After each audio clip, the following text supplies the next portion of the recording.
Welcome everyone. The topic of today's session is setting up your Python in the local environment, how to install and what are the other tools available for the setup. So in the last session, we learned what is Python, introduction to Python's history, and what are the wide range applications of Python across industries. In today's session, we move from theory to setup. We will see how to install Python, then we'll have a look at what are the options where you can code using Python, then how to set up a virtual environment, and how to use something called as PIP to install packages in Python. And then we will discuss the Python's interpreter, how it works, and the difference between the interpreter and the compiler. So first of all, uh, we will start with installing Python. So Python can be installed from its official website, that is python.org, and it supports Windows, Mac OS, Linux. So what you can do is you can go to python.org and then hover over the download section. And when you hover over the download section, the system will automatically detect which Python version might be the most suitable for your OS, and it will suggest. So you can simply click on this particular button. When you click here, it will show you the final download the latest version for Windows. It will, if you scroll down a bit, it will also show you other versions available for you. So if you want to download, let's say Python 3.12, 3.11, you can scroll down and select a particular version. Otherwise, just click on this button and whatever latest Python version according to your OS is available will be installed. And when like let's say the particular file has been downloaded, so let's say for Windows we have .exe files. So when the exe file is downloaded, so when you are launching the setup for installing the Python, so during installation, please tick this box is selected, add python.exe to path, because if you don't select it, then Python would not be automatically detected in your system without particular manual interventions. So this particular setup will ensure that you can run Python from your command line or from any kind of an ID. So please make sure to select that particular button. Then once your Python setup has been installed, you can check whether it is installed or not. So if you are on Windows system, you can just simply type in Python space dash dash version. If you are on Linux or Mac OS, it would be Python 3 dash dash version. So I'm on Windows, so uh, you can just do something like this, Python dash dash version. And right now my current Python setup installation is Python 3.10.9. So that is how it works. So once your installation is done, just kindly check if Python is recognized in your terminal. If it gets recognized in your terminal, then your Python setup should be working perfectly fine. Then coming to, like, once the Python is installed, where would you able to uh, code? So we have something called as IDs. IDs are integrated development environments. So once you install Python, you would have the Python's own IDLE. So IDLE is a Python's inbuilt editor. It's basic. If you are just going to write a few small scripts, it's fine. But when you will move towards more bigger and proper, let's say AI projects or development projects, you might need a better ID with a lot of options. So you can go for something like VS Code or PyCharm. So you can use any based on your comfort and your system's capacity and capability. So we will see how to write Python code using VS Code in the future sessions. But for now, before directly jumping into the coding part, we will have a look at how to set up your own Python's virtual environment. So why setting up a virtual environment is necessary and also useful. So what setting up a virtual environment does is it isolates various library dependencies for each project. So let's say you are working on multiple projects. You installed something, let's say it was installed with version 1.2, but there is another library from another project that has been installed for another version, which might be creating a conflict. So if there are conflicts existing, a lot of times we see that the code throws a lot of errors, so you might would not want to do that. So for each project, setting up your own separate virtual environment is great. Avoids conflicts between packages. So libraries and packages, think of it as same thing as of now, and it is easy to create and activate. So like there is not much hassle to create a virtual environment or activating it. So how do you create a virtual environment? So once you have Python installed, you can simply do python dash m venv and this env, or you can change it with any name you like for your virtual environment. So you can write test underscore env. So whatever name you want to give. For Linux and Mac users, please remember to add Python 3 here, because Python might not be recognized in Linux or Mac OS. It will particularly recognize Python 3.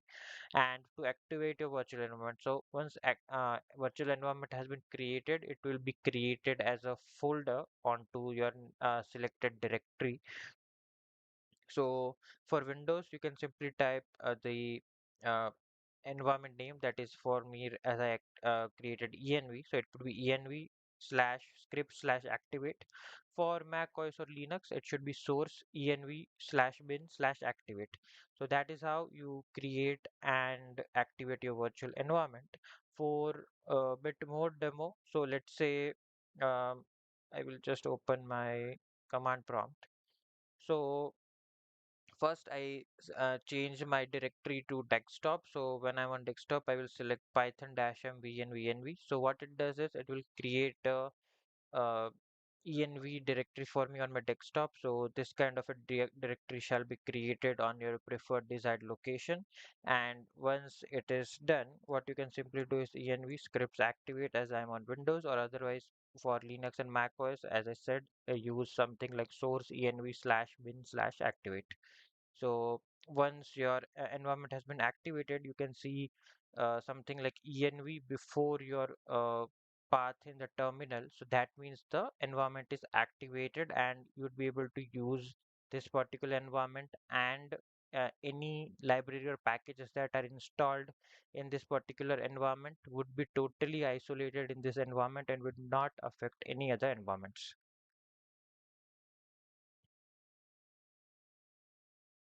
When coming to like PIP. So what is a PIP? PIP is something that manages and using PIP you can add uh, libraries, packages to your projects. Pip is kind of a Python's package manager. It is used to install not only third-party libraries but also internal generated libraries, and it works well with virtual environments. There is no specific hassle. Pip is already pre-installed with Python. If you are on Windows, for Linux, there would be a command called as sudo apt installed Python 3 pip.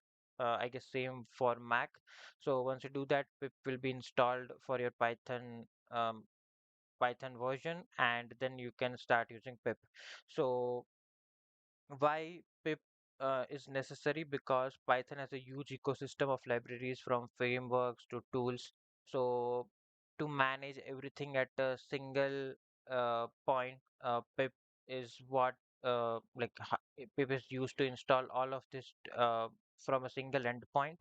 And how pip can be used is, so let's say I once I have now activated this particular environment, I can simply go and do pip install pandas. So this will install the particular pandas library for me. So you can see collecting pandas, as I have other environments where pandas is already created, so it is already using the cached version from for pandas and other libraries. So that is how you can use pip.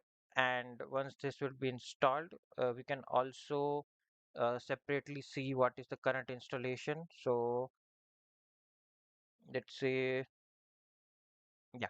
So once pandas will be installed, you will get this information installing collected packages. Once this whole setup is done, You can simply do pip show panda. So let's say you installed some library 2 months back. Now you want to see what is the current version of pandas you are using. You might not remember, right?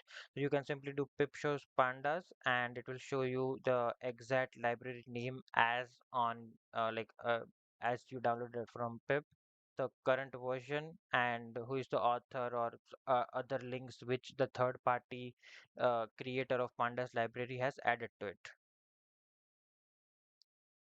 Now, another question, why Python has an interpreter. So, as we discussed in the last session as well, Python is an interpreted language, meaning it doesn't needs to be compiled first. The Python interpreter reads and executes the code line by line. So, how the interpreter execution works is first, the source code is read, then the interpreter converts it to a particular machine readable code, then the machine code is executed, and then it moves forward to the next instruction. So this is how the whole cycle runs, that runs each line by line. And why interpreter can be useful for tasks like data analysis or AI, that is because the code runs line by line. So you can separate out Python commands instructions into different sections, and then when you code it out, uh, you don't need to rerun the whole file. The intermediate variables, values related to the current environment where you're running your code will be stored. So whenever some errors comes up, so you can quickly switch to uh, like debugging. You can quickly try to identify where the error is, and your code can be modified quickly for quick testing. So that is how Python is very great for like quick and rapid development in terms of AI, because with respect to other languages, if your code fails, you might need to like identify where the code fails. You might need to rerun the whole script again, and there might be some cases where it might take 2 3 minutes to run the whole setup again, right? So that is why Python offers a great flexibility here with respect to development, in if you are considering in terms of data and AI field. And interpreter compiler, so interpreter, as we discussed, runs the program line by line. Errors are shown immediately on a line where the uh, maybe some code is missing or some mistake, like program has is not able to generate a particular value. So this is great for interactive programs, while a compiler processes the entire code and converts it to a machine code, and then it is executed. So usually it is seen that compiler is faster compared to interpreter, but in case where a lot of heavy experimentation is involved, maybe using something like Python, which is an interpreted language, is quite useful. So as like just to summarize, Python uses an interpreter which makes it great for learning, prototyping, and a scripting language.